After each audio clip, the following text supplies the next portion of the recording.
Hello there. Welcome to episode 216 of From Paper to People.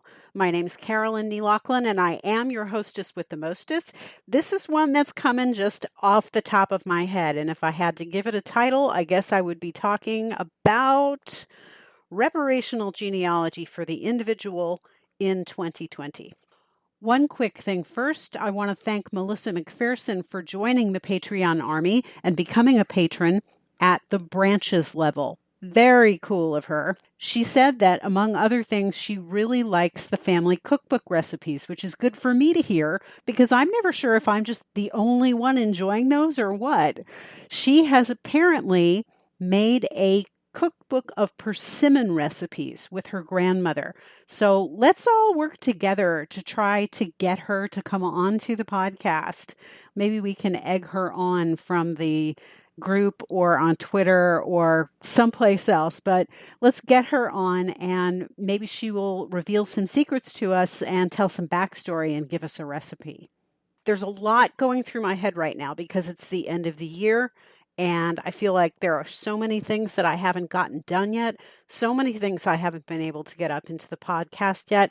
And so I may be popping in more often than once a week with the various kinds of episodes. I hope I'm not because I don't want to overwhelm you. I would rather space it out and do better that way. But this is something that's been in my mind, specifically this, for, I don't know, a couple of months. And I haven't quite known how to incorporate it into other things I was thinking about or talking about. So we're just going to talk about it today. It's very simple. People come to me via email, via message on Patreon, wherever, fairly often. And what they ask me is, well, how is it that I can do reparational genealogy on my own? What would you consider reparational in my work? And they ask me, all these related kinds of questions. And I feel like I never have a very good answer for them. I tell them things like, well, join me and the Reparational Genealogy Project, and you can work on trees for people who were lynched, or for people in the Black community who were never known or acknowledged by the white community and who deserve to have their names lifted up and to have their information available on Family Search for all to see and to know about. But, for a lot of people, that's not really a significant answer in terms of what they're doing. I think that what most people are doing right now, who are white, who have ancestors who were enslavers, is they're working on their own trees. And they're coming across information that shows that their ancestors, either direct or ancillary, were enslavers. And they don't know what to do with that information. Another one of the suggestions that I've made multiple times is, well, go on Facebook and join these groups like I've found my ancestors enslavers or lost kin or a lot of other organizations, groups, whatever, that are represented on Facebook that are groups that are primarily Black in membership, but that do have some white members or primarily people descended of enslaved people, but who have some descendants of enslavers in them. And that is a good place to put information. I'm not saying it isn't, but not everybody's on Facebook. So if you're not on Facebook and you don't necessarily have the time to give to the tree that I'm working on, as well as your own, and you want to make your own information available, how do you do that? Social media. That's one way. But the best way, I think, blogging.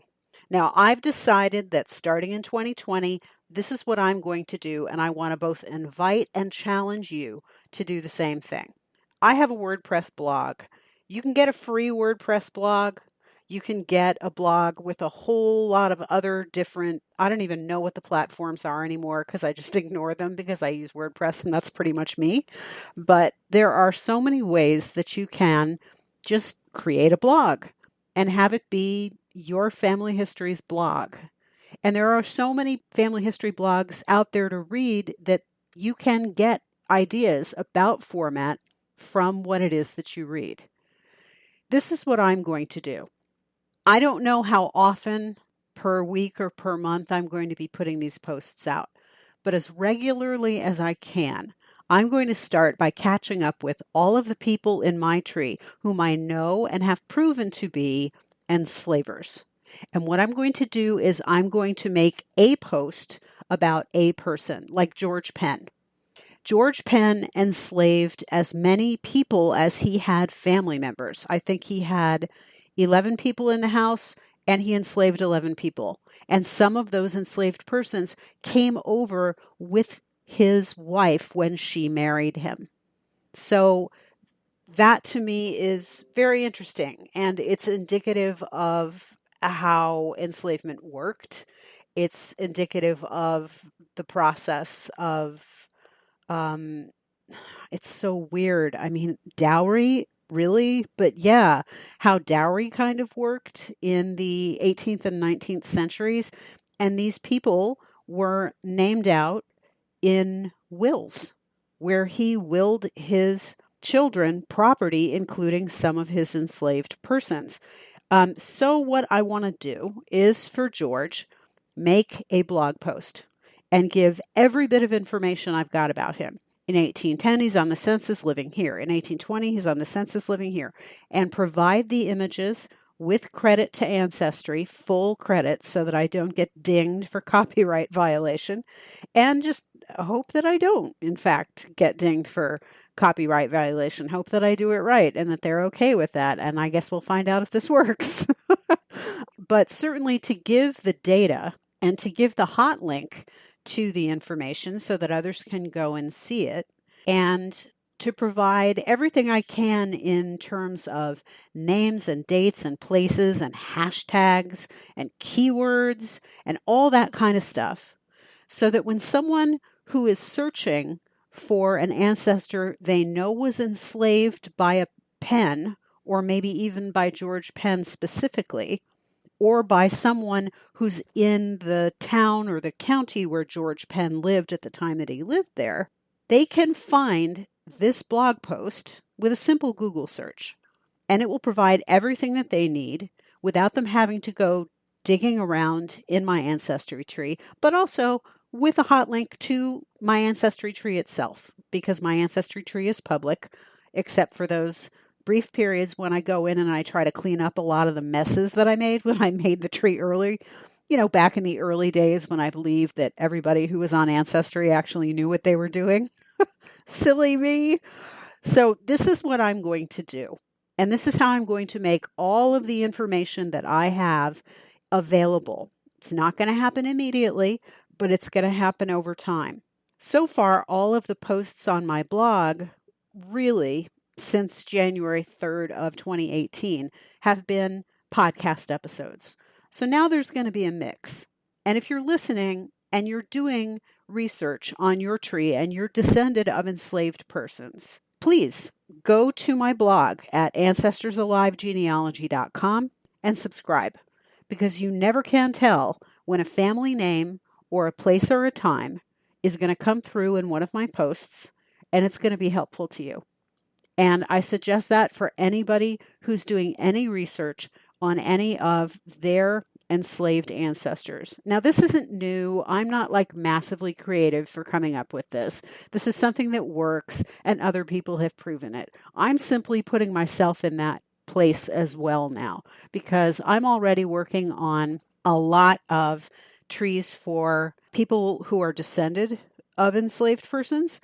I'm working on trees for people who were lynched. I'm working on trees for people who are famous and African American who were ignored by white culture. I'm also working on another aspect of the Reparational Genealogy project. There's another family of trees in there, and that is people who were African American and who were maybe put to death by the judicial system, and it was later proven that they were innocent, or who simply died a terrible death, who had some kind of horrible tragedy in their lives. I know that it sounds macabre, but there's actually a point to this. What I'm trying to do is I'm trying to say in this work, Black Lives Matter. That's the point. Their lives and their tragedies matter just as much as my family's do. And they deserve to be on Family Search and available for family members to be able to find. And that's the point of the Reparational Genealogy Project. And that's the point of everything that I do on pretty much a daily basis. I'm not very much into looking at or working on my own tree right now. So now what I'm going to be doing in 2020 is jumping between the two. I'll be working on aspects of my tree for myself and aspects of my tree in order to be able to get all of that. Here's an enslaver. Let's get his information or her information fully fleshed out in a single blog post and then make that available to the world. If you want to work on the Reparational Genealogy Project, all you have to do is, first things, if you can, join the Facebook group. But second, message me somehow. Message me through the contact form at ancestorsalivegenealogy.com or go to my Facebook page or send me an email, ancestorsalivegenealogy@gmail.com. You can leave a message on any of the platforms that carry my podcast. You can contact me pretty much in a bajillion ways. You can also tweet at me, which is at Ancestors Alive. Let me know that you're interested in working on it, and what we'll do is we'll get you onto my blog. There is a whole platform for conversations and for posts and everything like that, and that's where we're coordinating. I've been slow to get that going, and I've been doing most of the research myself, but really, I want to get other folks involved as well, and I want to continue to increase the number of people who are involved and interested in working on researching these various trees. So that's pretty much what I'm thinking about right now.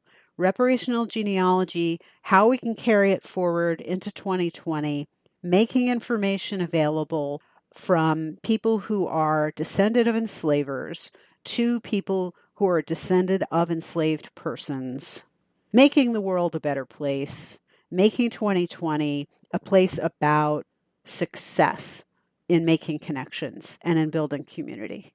That's pretty much everything that was on my mind. So that's that. Please consider your place in this. And in the meantime, do your research. Don't be a Jeffrey. And above all, expect surprises.